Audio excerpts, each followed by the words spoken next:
Bismillahirrahmanirrahim. Assalamualaikum warahmatullahi wabarakatuh dan selamat malam.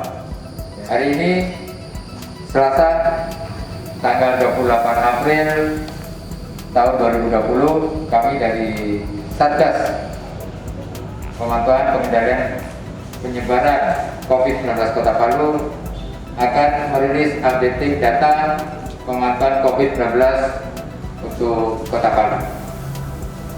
Yang pertama, kasus pelaku perjalanan dengan status yang telah selesai dipantau selama masa inkubasi 14 hari sejumlah 1044 dan status masih dilakukan pemantauan untuk masa inkubasi 14 hari sejumlah 572. Selanjutnya, kasus orang tanpa gejala yang masih dilakukan pemantauan untuk masa 14 hari masa inkubasi sejumlah 113 dan telah selesai dilakukan pemantauan dengan masa inkubasi 14 hari sejumlah 24 kasus. Yang berikutnya, ODP, kasus ODP Kota Palu yang masih dilakukan pemantauan untuk masa inkubasi 14 hari sejumlah 38 dan yang telah selesai dilakukan pemantauan untuk masa 14 hari sejumlah 190 kasus. Yang berikutnya, PDP, kasus PDP yang masih dirawat, kasus PDP yang sudah di Kota Palu sejumlah 15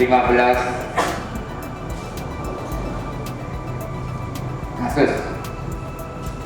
Jadi kemarin ada satu kasus PDP yang meninggal dan telah keluar hasil lab swab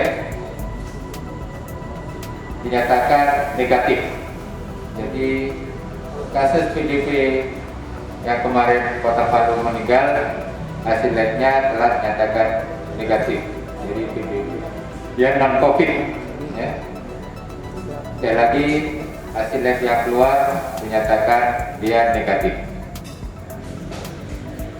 Yang berikutnya, kasus terkonfirmasi positif COVID-19 untuk Kota Palu sudah bertambah satu kasus lagi yang terkonfirmasi positif yang telah dirawat sebelumnya di rumah sakit sebagai kasus PDP dan telah keluar hasil labnya ternyata terkonfirmasi positif. Jadi Kota Palu total sekarang untuk terkonfirmasi positif sejumlah 15 kasus yang tinggal rincian, 2 sudah nyatakan sembuh dan 2 meninggal. Informasi pelaku perjalanan yang ditarik dilakukan deteksi di pos-pos pemeriksaan di 3 pintu masuk Kota Palu. Pertama di Taweli, perwakilan Taweli Karumba, pelaku perjalanan ada sejumlah 125. Di Wani Pantoloan sejumlah 26 pelaku perjalanan dan di Watu Sampu sejumlah 515 pelaku perjalanan.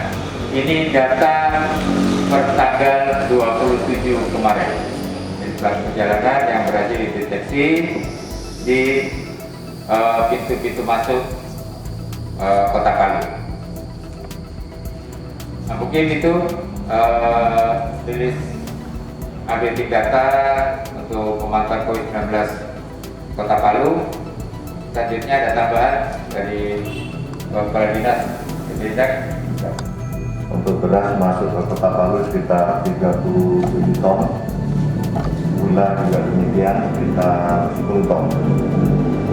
Dan penting untuk beberapa komoditi, sayuran, kemudian ikan setiap hari masuk cukup banyak, sehingga ketersediaan barang untuk bahan-bahan pokok masih mencukupi. Kaitannya dengan harga barang untuk beras tetap sekitar 11.000, rata-rata 11.000. Untuk gula yang terendah itu 12,5 sampai dengan 17, bahkan ada saat ini yang sudah menjual 18 juga masih ada. Tapi yang terendah saat ini ada di toko-toko retail itu 12,5. Kemudian untuk bawang merah harga antara 35 sampai 45.000, bawang putih 35 sampai 40.000. Demikian juga untuk ketersediaan gas LPG, khususnya yang 3 kilo, setiap hari terdistribusi pada 20-30 pangkalan sesuai dengan stok yang masuk, sehingga ketersediaan gas LPG sampai saat ini masih bisa terpenuhi. Kemudian insya Allah kami sementara mencoba untuk merencanakan, kita akan melakukan operasi pasar keterkaitan dengan gula, tapi masih kita coba koordinasikan dengan para distributor apabila memungkinkan menjelang di pertengahan puasa kita akan lakukan operasi pasar.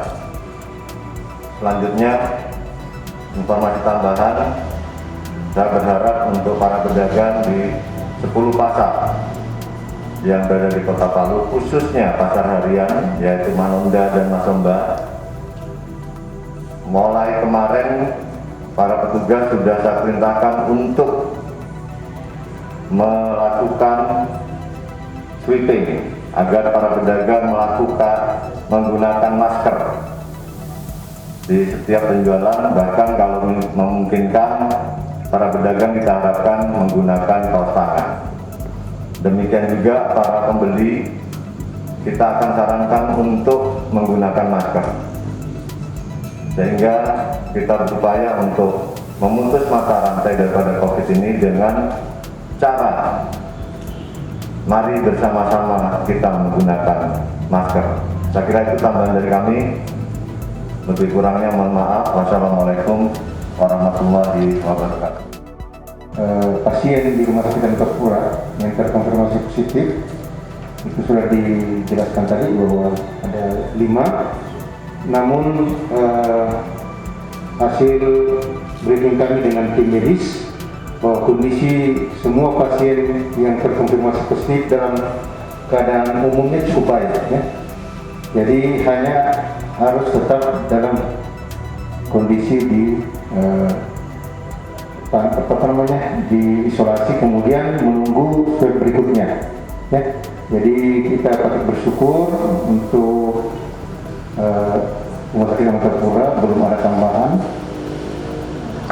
terkonfirmasi positif, tapi beberapa hari lagi mungkin yang sudah dikirim hasil kemudian swab, mudah-mudahan hasilnya menggembirakan. Saya berharap semua masyarakat Kota Palu mengedepankan ketaatan dalam proses kehidupan dalam kondisi di mana kita dalam situasi seperti ini tidak boleh main-main, ya. Jangan dianggap enteng, karena kondisi, jangan dianggap bahwa zona Kota Palu atau dan sekitarnya masih dalam situasi yang tidak belum merah, tetapi kita harus waspada, ya. Tidak perlu panik, tetapi tetap waspada dalam kondisi menyikapi hal-hal tersebut. Kemudian saya sampaikan di sini juga bahwa apabila ada yang sudah terkonfirmasi kemudian hasilnya negatif dan dibolehkan pulang, tolong masyarakat jangan menjadikan mereka ini seperti musuh. Kita harus terima dengan baik. Di Cina, di Vietnam, apabila ada yang sembuh itu disambut luar biasa. Saya berharap seperti itu juga masyarakat. Ini yang perlu kita waspadai. Masyarakat ikut membuli. Ya, padahal ini masyarakat paham bahwa setiap orang bisa kena. Bupati Bangka Belitung meninggal kemarin. Bupati Morowali juga meninggal. Nah ini yang perlu kita cermati, siapapun bisa mengalami musibah seperti ini. Sehingga apabila ada yang misalnya sudah dipulangkan, dirumahkan, warga tetangga sekitarnya harus bisa menerima dengan baik. Dan bahkan harus kita syukuri kehadiran kembali sembuh. Saya kira demikian. Assalamualaikum warahmatullahi wabarakatuh. Demikian rekan-rekan pers rilis data pemantauan COVID-19 di Kota Palu tanggal hari Selasa tanggal 28 April tahun 2020. Lebih kurangnya kami mohon maaf. Terima kasih. Assalamualaikum warahmatullahi wabarakatuh.